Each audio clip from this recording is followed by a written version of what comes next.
Hola caminantes, bienvenidos y continuamos con nuestra caminata. Colócate frente a la placa en la Plaza Fundadores. Hacia tu izquierda vamos a atravesar la calle a la banqueta de enfrente. Cuidado con los carros. Te presento la Fuente de la Virgen del Pilar, inaugurada en 1735. Como te darás cuenta, la pileta ha sido restaurada pero conserva una parte original. Mira el panzazo y las marcas de donde alguna vez estuvieron sus grapas de acero. La parte que fue restaurada se nota a la vista, pero si la tocas, notarás que la cantera todavía es bastante áspera a comparación de la parte original que se siente lisa. Arriba de la pileta notarás la tubería por donde sale el agua. No es la original, pues de acuerdo con los cronistas, el agua salía de la boca del león. Cuando se restauraron las fuentes en la década de los 80s, le colocaron el tubo para preservar el león. Por cierto, mira qué maravilla de pieza. Este león ha resistido el paso del tiempo y las inclemencias. Se nota el desgaste, sobre todo en las patas, o en la falta de ellas, pero el resto, mira qué bien conservado. Un poco más arriba verás el escudo de armas del gran benefactor de Querétaro. Tristemente fue borrado por culpa de la barbarie y la ingratitud. A los costados del escudo veremos unas inscripciones que en castellano antiguo dicen algo más o menos así. Se empezó esta magnífica obra el 26 de diciembre de 1726 y se concluyó hasta esta caja el día 15 de octubre de 1735. Fue juez superintendente de ella el señor don Juan Antonio de Urrutia y Arana, que deseando el bien común puso en ella con todo esmero las expensas de 88,287 pesos, a que contribuyó el vecindario de la ciudad la cantidad de 24,504 pesos, que suman en total 112,791 pesos, por cuyo beneficio debe esta ciudad mostrársele perpetuamente agradecida y encomendarle a Dios que le dé por obra tan heroica de bienaventuranza. En otro episodio te contaré más acerca del marqués y sobre todo la leyenda del acueducto. Por el momento solo estamos abordando la parte histórica, pero mejor continuamos.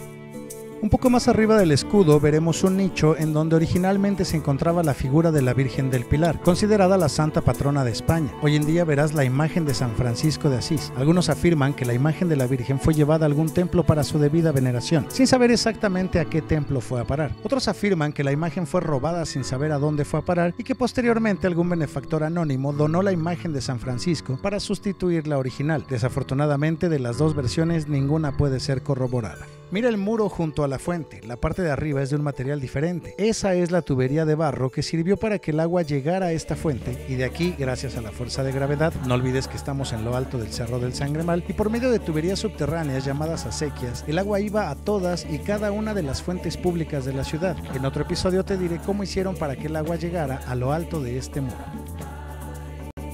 Colócate frente a la Fuente de la Virgen del Pilar. Vamos a caminar hacia tu izquierda, veremos dos estatuas. Vamos a conocerlas. Te presento a Fray Antonio Margil de Jesús, nacido en Valencia, España. Llegó a tierras novohispanas en 1683 y en el mes de agosto inauguró en Querétaro el convento de la Santa Cruz como primer colegio apostólico para la propagación de la fe. Cumplidos 26 años de edad, fue enviado a Yucatán a evangelizar, luego a Guatemala, El Salvador, Nicaragua y Costa Rica. En 1697 fue nombrado guardián del convento de la Cruz, así que regresa a tierras queretanas.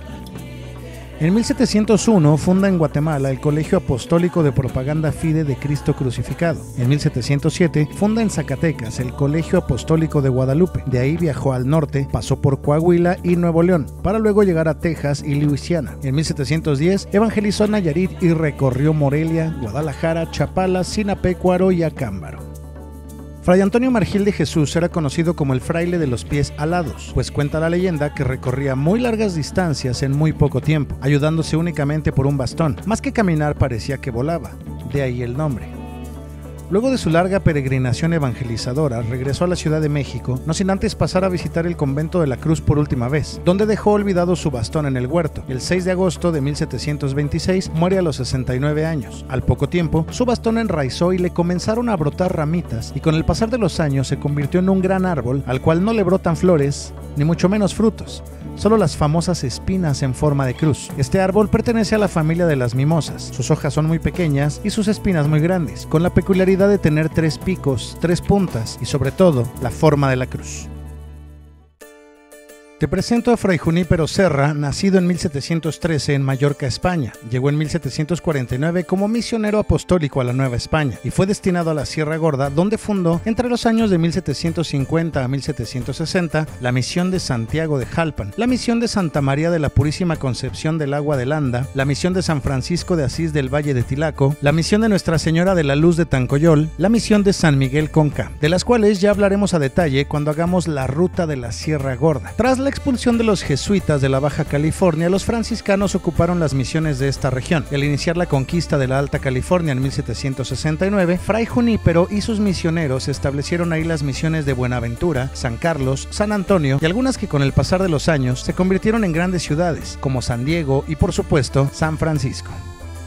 Fray Junípero murió en 1784. Luego de un largo proceso que comenzó en 1934, el Papa Juan Pablo II lo beatificó en 1988 y para el año 2015 finalmente el Papa Francisco lo canonizó. Por eso hoy en día nos referimos a él como San Junípero Serra. Ahora sí, vamos a pasar a conocer el templo de la Santa Cruz. Dejamos atrás las estatuas de Fray Antonio y Fray Junípero y vamos en dirección al templo. Mientras nos acercamos, te platico que este jardín en 1923 recibió el nombre de Jardín Venustiano Carranza. Al centro había un espejo de agua adornado con un pedestal de cantera y un busto metálico de don Venustiano. En 1967 se inauguró su estatua en la Plaza Constitución, por ello se retiró el busto de este jardín. Y en su lugar se colocó una estatua dedicada a Fray Junípero Serra, pero se retiró en 1978, quedando abandonada dentro del convento, hasta que en 1984 se colocó de nueva cuenta en el jardín junto a la estatua de Fray Antonio Margil de Jesús. Pero vamos a regresarnos al principio. Luego de la batalla que dio origen a la fundación de la ciudad, se colocó aquí el 26 de julio de 1531 una cruz de madera y se celebró una misa solemne. De acuerdo con Manuel de la Llata, fue Fray Jacobo Daciano quien celebró la primer misa en este lugar. Para resguardar esa cruz, los franciscanos levantaron una pequeña ermita acondicionada con chozas de zacate y enramada para su alojamiento, y por muchos años aquí se celebró misa y se adoctrinó a los indígenas. Fue hasta 1650 que se construyó una capilla de cal y canto con cuartos para los religiosos. En 1654, Fray José de los Santos edificó un grande y hermoso edificio para convento y templo de la cruz, y en 1666 comenzó a funcionar como casa de recolección con el nombre de San Buenaventura. El 8 de mayo de 1682, la Casa de Recolección se convierte en el Colegio Apostólico de Propaganda Fide y este fue el primero que con este fin se fundó en todo el territorio americano. De manera oficial, se inauguró el 15 de agosto de 1683 por Fray Antonio de Jesús Linás Mazzani, acompañado de 30 franciscanos que formaron el Colegio Apostólico de Propagación Fide de la Santa Cruz. Y justo antes de entrar al templo, en las escaleras vamos a detenernos y mirar hacia arriba. Sobre la entrada principal se forma un triángulo. Dentro del triángulo veremos el escudo de la Orden Franciscana. Se trata de las 5 llagas de Jesucristo, las palmas de las manos atravesadas por los clavos, de igual manera los pies y la herida en el costado. La devoción de las 5 llagas fue iniciada por San Francisco de Asís, que de acuerdo con la tradición, estando en éxtasis, recibió directamente de Cristo los estigmas en su propio cuerpo. Debajo de este escudo, entre 2 ventanas, veremos otro escudo, el abrazo franciscano. En torno a una cruz y al fondo una nube, notamos 2 brazos cruzados con las palmas extendidas, mostrando sus respectivas llagas. El brazo desnudo representa a Jesucristo y el brazo vistiendo el sayal representa a San Francisco de Asís. Desde el siglo XVI hasta nuestros días, estos son los símbolos que verás en todos los templos y conventos franciscanos.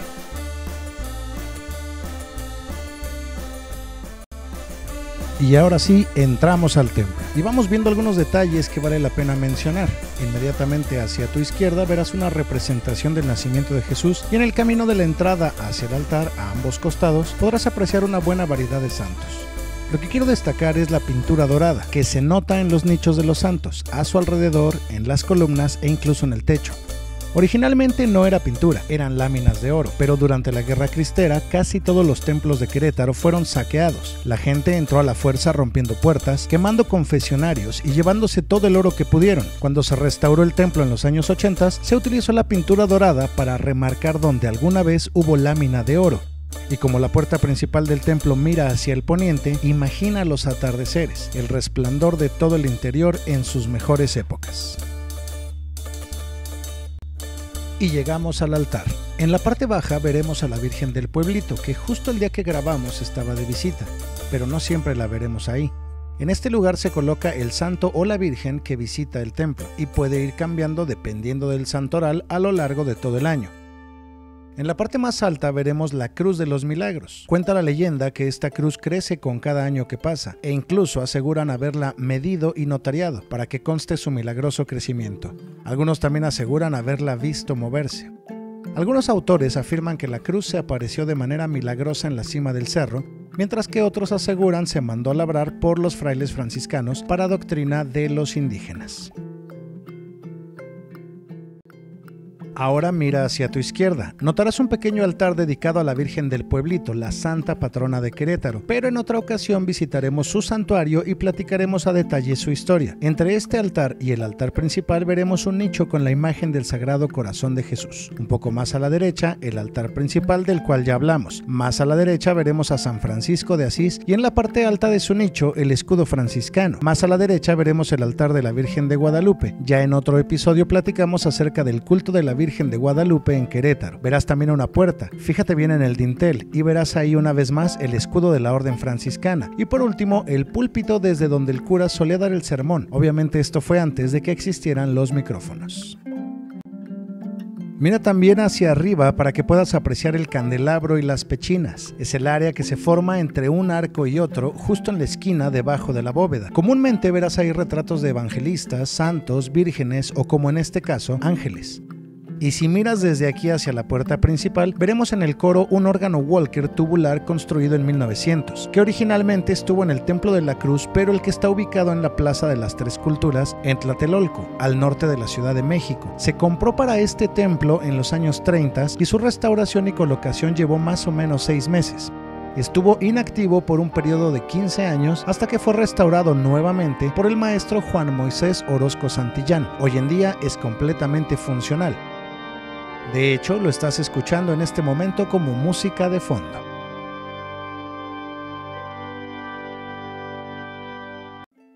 Justo a un costado del templo se encuentra la capilla de la Virgen de la Asunción. Vamos rápidamente a echar un vistazo. Tiene 3 entradas. La primera es una puerta lateral dentro del templo que te lleva directamente hacia la capilla. Se encuentra entrando sobre el muro izquierdo. La segunda es su entrada principal que viene del atrio del templo directo a la capilla. Entrando por aquí y derecho hacia el altar veremos un par de detalles importantes. A tu izquierda, un antiguo confesionario. A la derecha, la cruz atrial original. Cabe destacar que originalmente se enseñaba la doctrina en el atrio del templo, de ahí el nombre de estas cruces. Tienen grabados símbolos que representan los momentos de la pasión de Cristo. Precisamente eso era lo que se enseñaba con estas cruces. Decidieron colocarla aquí dentro para que no sufriera más los estragos de las inclemencias. A un costado de la cruz atrial veremos la tumba de una gran benefactora, doña Josefa Vergara y Hernández. Sus restos descansaban aquí, pues justo donde nos encontramos era el camposanto original del templo.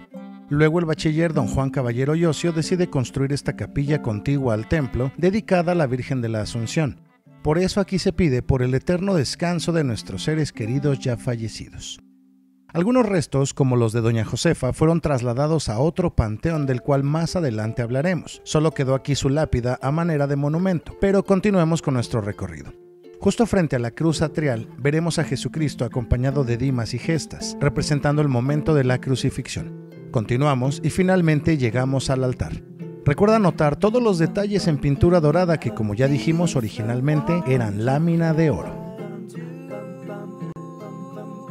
En el altar veremos la imagen de la Virgen de la Asunción y el lugar donde se expone al Santísimo. Si miras hacia la izquierda veremos otro pequeño altar y si miras hacia la derecha, uno más. Ambos dedicados a diferentes advocaciones de la Virgen, y entre el altar principal y el altar de la derecha veremos una puerta. Esta es la tercera entrada a la capilla. Como puedes ver, conecta directamente al altar principal del Templo de la Santa Cruz.